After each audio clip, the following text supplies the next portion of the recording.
Hi, my name's Amy Tarver. I help facilitate the women's Bible study on Wednesday nights from 6 to 7:30 at Calvary North.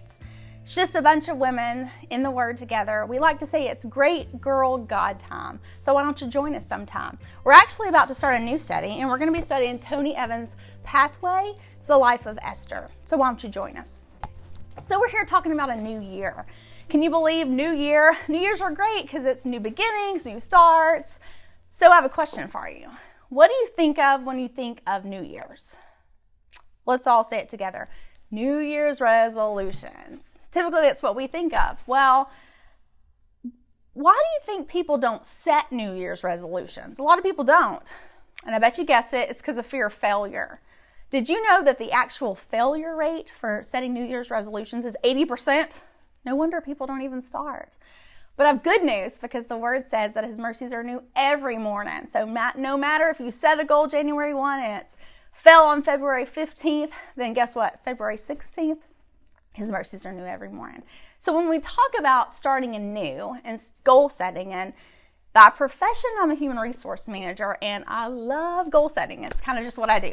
And so, but when we goal set, we got to think, what are our priorities and how do we even start to set goals? And so, it makes me think of a question, what is my constant? So what is the constant in my life? Probably 10 years ago when you would have asked me that question, I would have probably given you the human constant response of husband, my children, my job, and my friends. And then, of course, the Sunday school answer, Jesus. But 10 years have gone by. I had a husband leave. I had a child who was gravely ill for a short stint of time. Have a different job now, and I have different friends.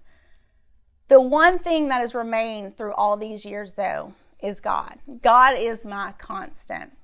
Yes, we have friends and godly friends that have stuck through all of our trials and tribulations. But what does the Word say about faith? Don't put your faith in man because what? They'll let you down. And so we want to talk about God. And I think we can all agree God's our constant. So that's a great way to start a new year and new goal setting. And so if we want 2021 to be different, we have to start with God.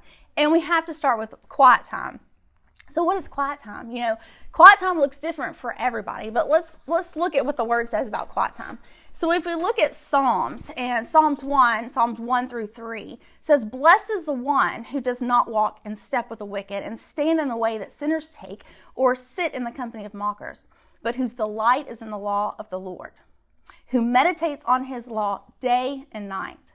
That person is like a tree planted by the streams of water, which yields its fruit in season, whose leaf does not wither, whatever they do prosper." I want to be that tree.